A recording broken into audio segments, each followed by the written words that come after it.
Nothing is on. Hello? Four. Oh, hello? Can you hear me? I can hear myself, man. I can hear myself. I can't hear anything. That's the noise there. Me. Which adds to his name count, which would be Devstabon. Oh no. Hello, this is DJ Multiname. No.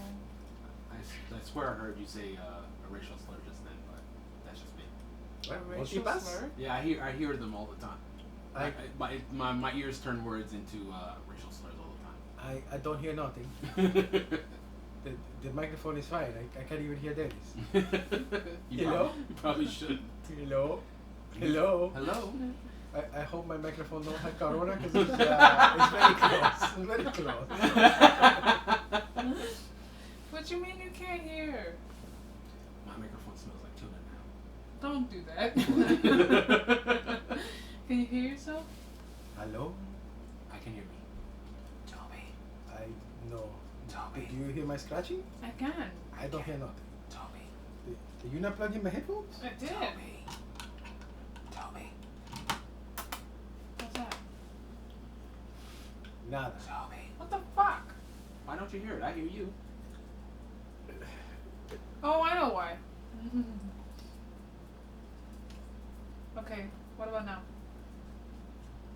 My hearing is back. I hate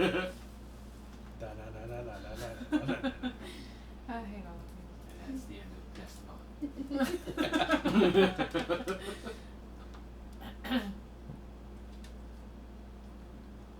Unmioto Haiketi character list. I have the list. of things. Are you sure? See. It was Any muy day. boring. What? Someone added muy burn on it. I did. Only you did this. I did not. Did somebody else have access Muy to the burn? list? All of you do. No, but does someone outside of the group? No. Muy burn? Yeah, muy burn. Someone added muy I did burn. not add that.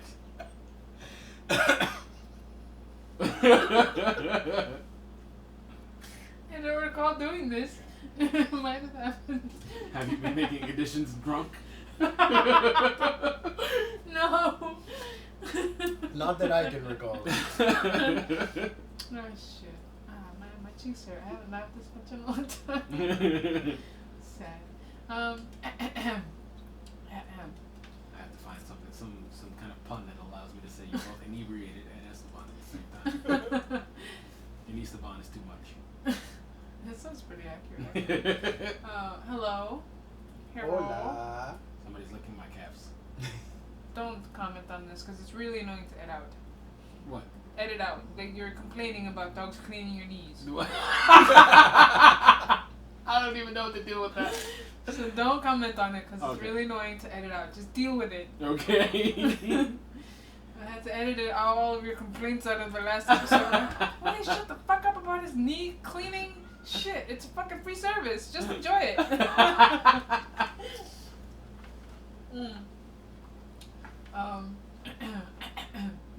What the? This is so unprofessional. I don't know what she's talking about.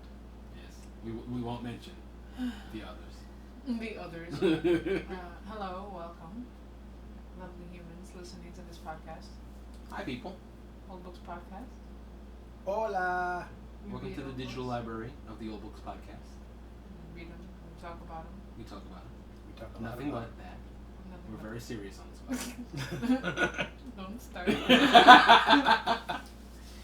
We never go off on tangents. ever. Dennis, I'm gonna throw you out the window. This is We're episode only on the second floor. 24. I'll be fine. I'm fucking Never I complaining. quit. Episode 24. A Tale of Two Cities. 24. Yes. That's 22? 24 in Spanish. No shit. Not for you, but for them. They know what it is. Are you sure? I hope so. I mean, most of them have to take a Spanish class in school. I failed it. I'm sure they did too. Whatever. Anyway. They usually only make you count to 10. Yeah, I did that part right. But there's more. Okay, go ahead, Boopa. Welcome to the Old Books Podcast. This is episode 24, our second episode of the Tale of Two Cities by Charles Dickens. Yes. What are you fucking laughing at? What did you guys think? It was intense. Yes, There were intense moments in it. There was also a lot of fluff. that's right. Yeah, but that intense stuff was. Really intense. But you enjoyed the floofy. A little bit, yeah. Don't look down here. Nothing's happening. She's chewing on. Nothing's happening. She's chewing on the shoes of the shoes of the chair. Yeah, that's fine. Ah, damn it. Anyway, so what did you think? I was wondering where the dialogue between Charles Darnay, Mm-hmm. who has a fake name. Mm-hmm. Why is there always someone with a fake name in these books for? Because we're reading fiction. Yeah, but why they gotta change their name in the middle of the book? Yes. That's right. So he's actually one For of those the. of you who are just listening, you should please check out the YouTube channel and see all the faces that get made at me for all my comments. Yes, we have a YouTube channel. We record the podcasts. Also and by we the same upload name, them. Old Book Podcast. Yes, Old Books Podcast. We also have an Instagram. Since we're here, Yes. since we're Just- talking about it, who's the muy bien person? I don't know, but Charles Darnay is the nephew of Marquis Saint Edmond, Yes. who's who's the douchebag who He's- ran over the kid. He's Yeah. the Monseigneur. Yeah. So we now know that one of our other main characters is related to him, Mm-hmm. but he's lying about it. Which, Or he's hiding it. well, he explains it that he didn't want to own up to the name because he couldn't stand up to how horrible they are. And his uncle's like, "Alright, that's cool." And That whole conversation was kind of weird. I couldn't Well- tell if they were friendly or being extremely passive aggressive. they were being extremely passive aggressive, in a way that I think only super rich people can do. Because Charles Darnay's like, "Oh, you're horrible people. Lovely tea.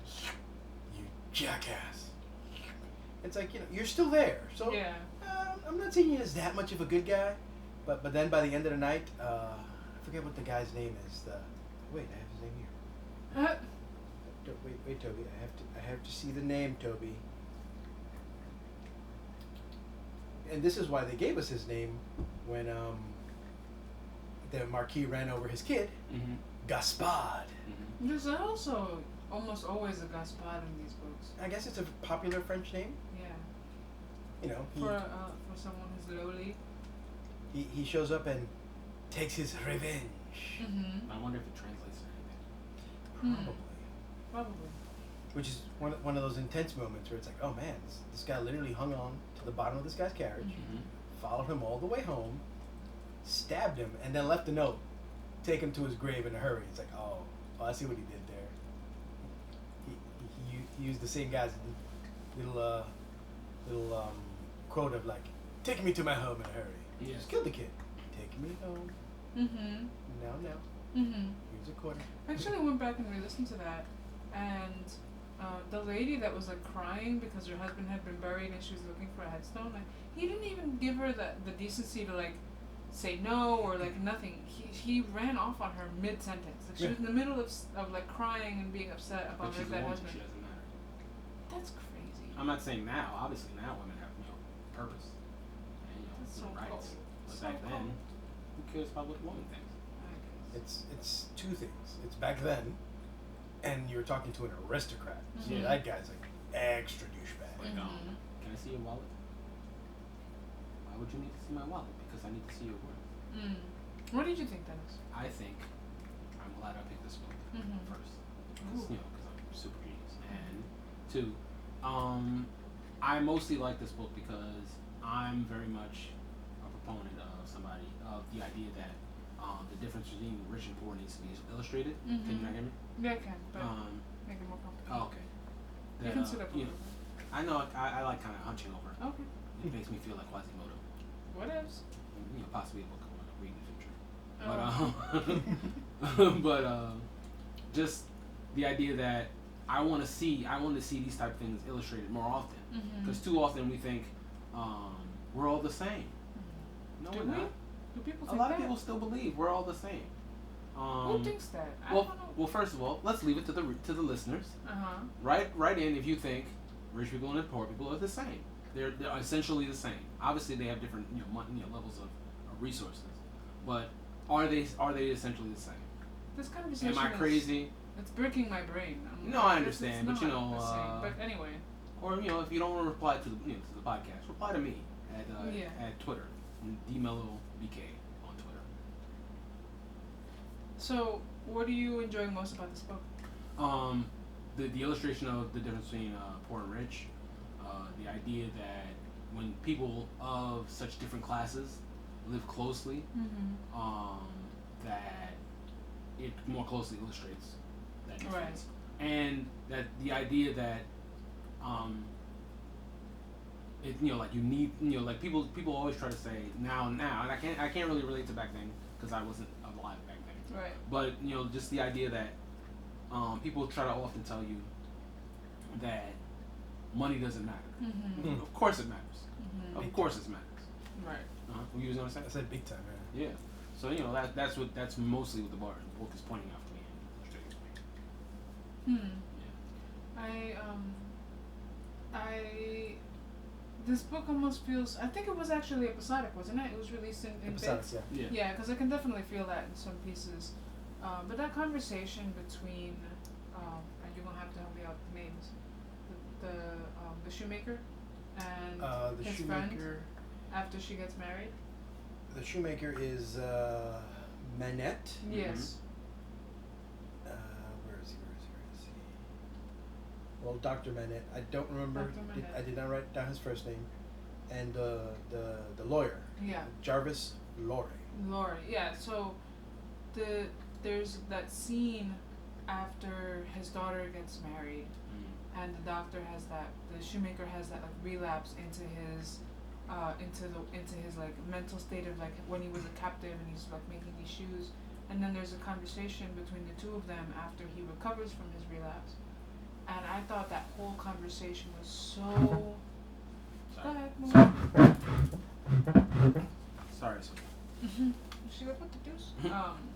No, I just thought that conversation was so beautiful, and just so nicely done. Like the way that the overture where the shoemaker knows that they're talking about him, but they keep it in the third person of like and tell me about his be very specific about what this man is suffering, and that whole conversation was just so nice. I found it very interesting that he went to him knowing he's a doctor, asking him, because obviously they've gone to other doctors to try and figure out how to help him, but no one ever went to him. Right. Which, and I was like, huh.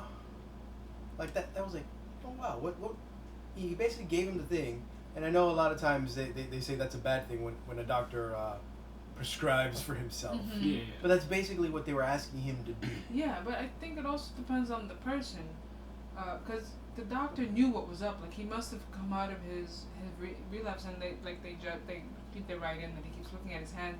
He can see from his hands that he was at his old craft. Yeah. So he's a reasonable person. He must know, and so that whole conversation. I also thought it was really sad that he even had that relapse. Like, in a way, it must have felt for him like he was losing his daughter the same way that he had lost his life in the beginning. And so to have that relapse where like there's like no recognition of everything that's going on, you don't even recognize these people that you've been spending your time with, and that whole thing, that chapter, that chunk of book, just was very heartfelt for me. Like in a way that a lot of books don't actually like tug at my heartstrings. Maybe because I'm like a daddy's girl, like I love my dad. So like hearing this fatherly point of view of this like really deep pain that he goes through to the point where he goes back into being a shoemaker for 9 days and 9 nights, like completely loses his like current self, and then coming out can't even remember what he's been doing, doesn't know how long he's been in regression, and then the conversation to the point where Lorray, whatever his name is. Laurie. Yeah, it's just like, well, I strongly suggest that we remove this crutch.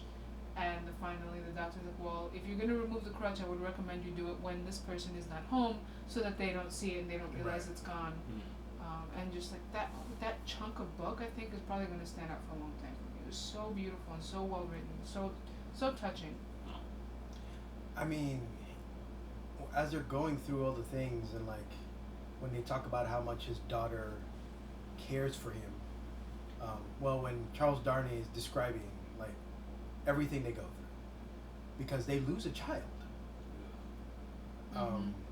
but then they have a daughter who they named after the mother, and it's okay.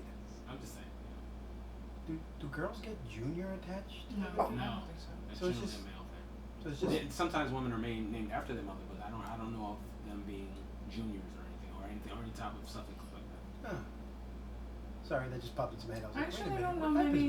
with that? I don't know many scenarios at all where the woman is named after the mother. Yeah, I only know one. It might be that's like in a my own family. grandmother, but Yeah. I'm not in favor of that. I am technically a junior, but my father and I have different middle names. Ah, I've always hated it. really? Yeah. um, And just because I want to be my own person completely. First of all, in my name. I had to look at her and apologize because I was going a little bit of a tangent. Go. But I'm with you. but speaking of names, Yeah. one of the funniest stories that I have in my family is with my cousin. Mm-hmm. So his father, and his grandfather are traveling together. Yeah. Now here's the problem. So they get to the airport. They're going through customs, and the guy sees the passport. Ramon Peralta. Uh-huh. Okay, cool. Go through. Sees second passport. Ramon Peralta. Uh-huh. Okay, go through. Third passport. One moment, like he stopped him because he's like, "What the hell's going on?" Uh-huh. Because in my family, they don't use the junior or the third or any of Yeah. those suffixes. So it's literally three guys with the exact same name, and the guy's like, "Nope." Could you imagine like you realize and then you turn around and you literally see 3 age groups, Right. and you're like, you guys are gonna be kidding me. That's so funny though. I definitely get that. I gotten that once at the doctor's when my father and I were going to like we were still in the same healthcare, and I went to the doctor and the nurse pulls up your file first, and he was like, "Wait, you're not 44, are you?" And I was like, "No, I'm at the pediatrician. Why would I be 44?" I mean, you never know. Got sure. You know what I mean? It's like, "Are you Dennis Story?" It's like, "Yes, but you're not 44. No." Uh-huh. It's like, "When is your birthday?" Maybe I'm Benjamin Button. You Yeah, know? exactly. Anyway, so you were saying they lose a kid. And Yeah, so they go through a lot, but they always point out that the girl's kind of like what do they refer to her? The golden thread that keeps everything together. It keeps her father sane. It keeps the family going. And I'm like, damn, that's a lot of weight on this one lady. Like she had to go find her father, who she thought she was dead, and she has to keep him sane. And now she's like the matriarch of this family now. You know, she takes care of the children. And she loses one, but she's still the stone of this family. I'm like, wow, Yeah. that's a lot. Yeah, I was thinking in the beginning of the book, in the foreword, how the narrator mentions the fact that this is actually based on someone that the author knew in real life, Oh wow. and I'm wondering if these similar circumstances happened in real life to this girl, because it was the girl that this is modeled after is the one that caused him issues with his wife, Right. because he kind of took offense to her. So I'm just wondering if. Don't mention. I wonder. I mean, when you put it that way, then does that make him the? I think there might be some parallels. I'm not sure because Does he like, see himself as the fatherly figure, or does he see himself as the lawyer that at first is like, I want her, and then he's now boasting that about whole like, thing. I didn't need her after all. I didn't fall for her conniving ways. Are you saying that Charles Dickens might have written a fictional book that's semi-autobiographical? Possibly. I mean, Scandal. I think I don't know if any of one of these characters. Again, I don't know much about him, the author, or any of this. I could look it up, but I don't know that any of these characters really clearly illustrate what he was going through. But there was a lot of tumultuous shit going on in his life at that time. So So we'll have to do like a little spotlight of Charles Dickens. maybe Maybe one of the authors we have repeated. maybe. You know, like we'll do maybe one on Dickens and just so we know about these people. Yeah. That could be interesting because now that you mentioned it, it was a tumultuous time in his lifetime. Maybe he did one of those things where each male character had a part of him. For instance, the depressed lawyer who's just sad about everything, but he also admits to being in love with the girl. That was another really beautiful. There were a lot of really good, heartfelt conversations in this book. Like that whole conversation where he's like, just basically saying like, I didn't think this part of me still existed, and the fact that I've come to this tender point again is amazing anyway. Where he asked to have permission to show up unannounced, but just as a friend, just want to show up every once in a while. You're like, that's fine. Oh, so sad. Well, we know in some cases it's better to ask for permission than it is to ask for forgiveness. Yeah. Now, vice versa. Not here. Now on the other spectrum of character is we have all the nice and fuzzy ones, and then we have the lady. Your Madame, knitter. yes, Deforge. So in every other scene, she is knitting, and then we finally get a scene she's not knitting. She's carrying a knife and she murders someone. That's right. And it's like, oh, yeah, she should be knitting. That's right. See the needles and knife. And the fact that when they're having that conversation with all the jocks, which is interesting that every spy is named Jock. 3. Well, no. Remember when he goes on when they're doing the revolt or the attack on the prison? Is it? There's like everyone is named Jack. Yeah. Like Jack 10, Jack this, Jack that. Yeah. And it's like, oh, so that's like the spy name, Jack. So if I run into a guy named Jack, I'd be like, That whole thing felt kind of sudden. Maybe I zoned out for a part of it, but it was just like from one moment to the next, all of a sudden there's like a revolt. I think time is passing kind of fast because if you realize they had in the other city they've had 2 kids. The girl is now 6, I think. So I think we're seeing like jumps in time. Yeah. So there's one point they're having the conversation with the guy about Gaspard and being getting ready to be put to death, and in the next scene they're What was the deal with the scene where your knitter? It was the knitter who was behind the bar, and then the spy shows up and they have that whole conversation. What was that about? Well, the way they're putting it is the aristocrats are aware the poor people are not happy. How can they not?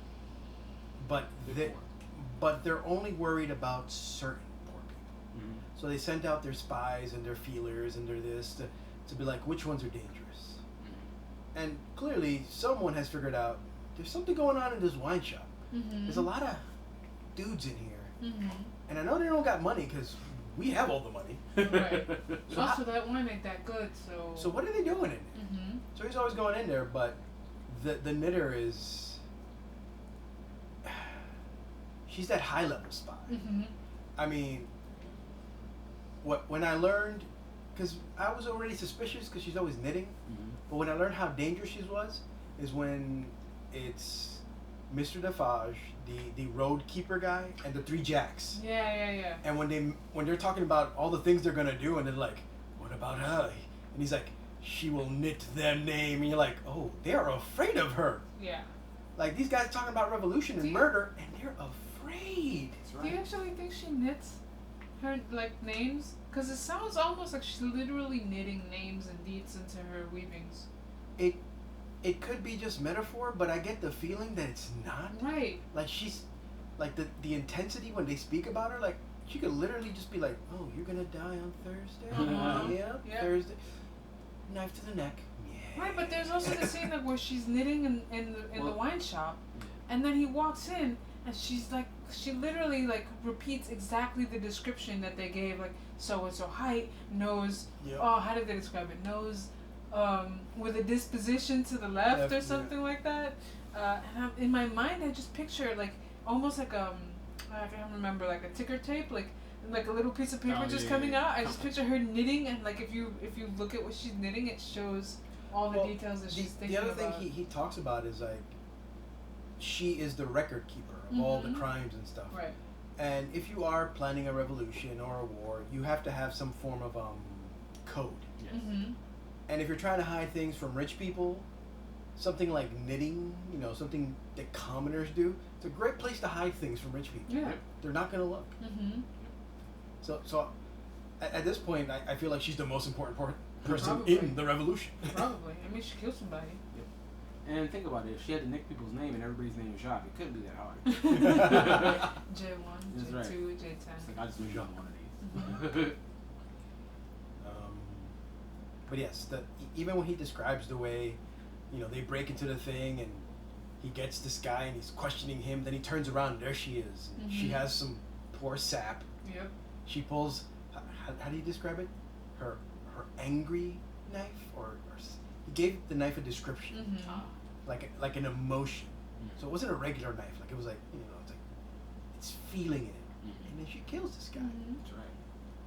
The I end- just picture like a group of nannies in like their house batas, like yelling and screaming with like kitchen knives, like and just like stabbing What's people. about that? A bata is like a A house nightgown. robe, but I they're figured, the, but yeah, I just need to. but they're not just any house robe. They're like the The big big- shapeless right. ones. I know exactly what you mean.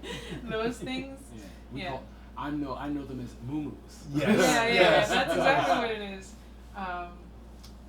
Small tangent for people who Yay. who watch Mystery Science Theater.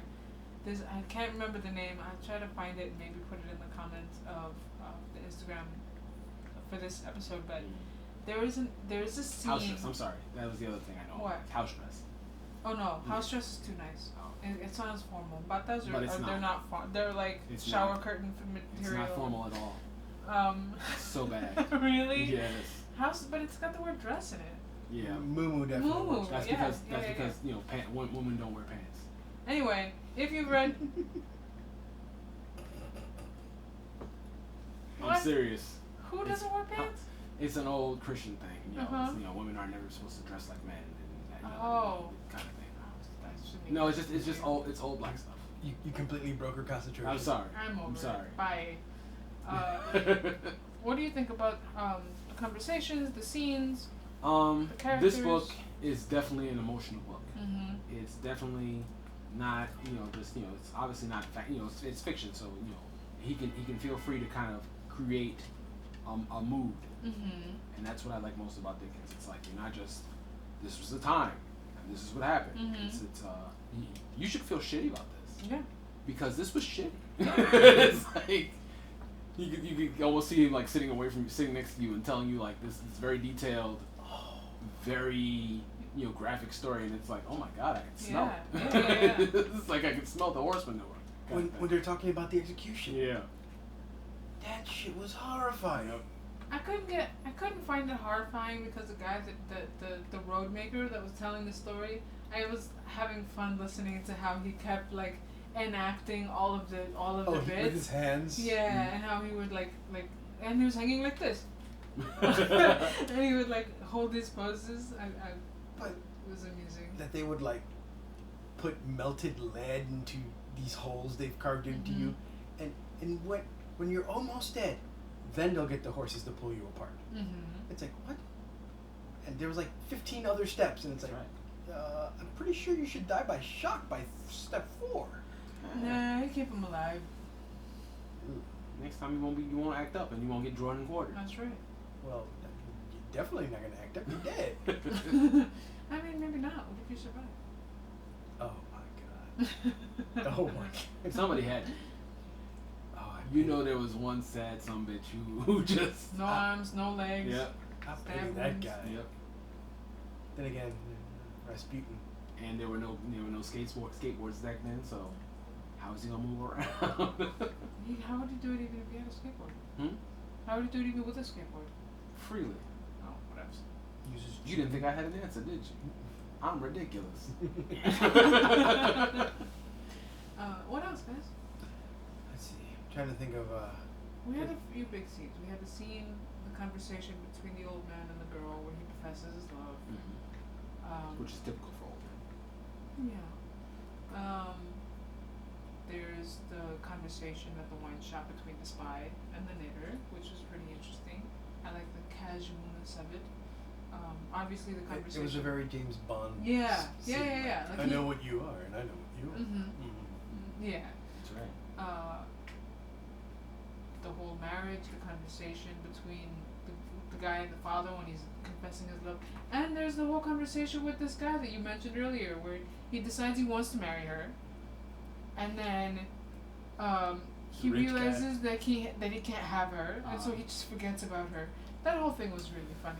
Well, the lion, the other lawyer, he's like, well, I'm gonna go to her father, and then the jackal basically convinces him that's a bad idea. Mm-hmm. So then he eventually finds a widow with children, but has money. Yes. He marries her. Yeah.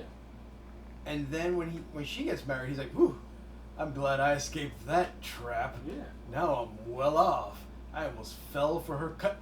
And you're like, fool, who are you kidding? Yeah. He just like kind of put her down and demeaned her because she wasn't into him, and so obviously she must be stupid if she's not interested in him, because Well, as a friend of ours, yeah, you know what friend I mean, used to say, you don't put gas in a wreck.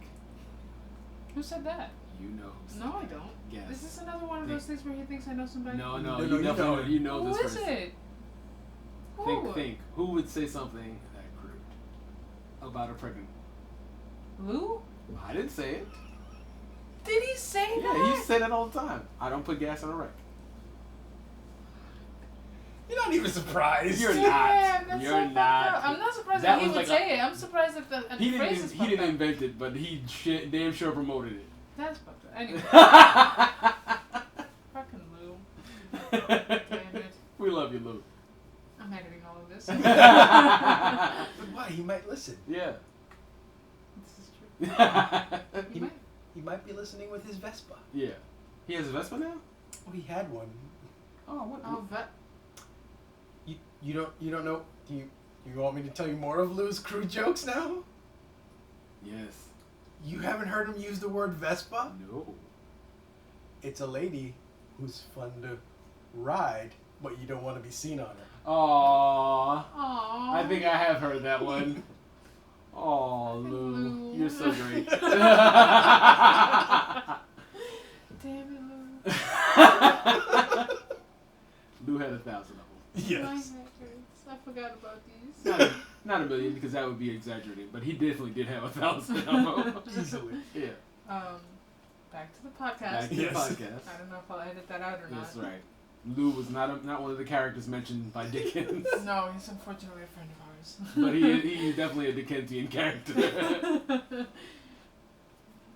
All right. If Dickens wrote about Queens or Philly. What's happening over there? Toby snoring. You're getting all red-eyed and... Yes. I was laughing. Oh. Oh, Riggs. Books. This book, A Tale of Two Cities. Charles Right. Dickens. We'll talk So, about it. so we've covered a few of the conversations. Uh-huh. Yeah. What was your favorite conversation? I really like the one where the old man was telling the girl he loved her. Mm. It was nice. It was sweet. Mm-hmm. I'm a sucker for the declarations of love, Mm.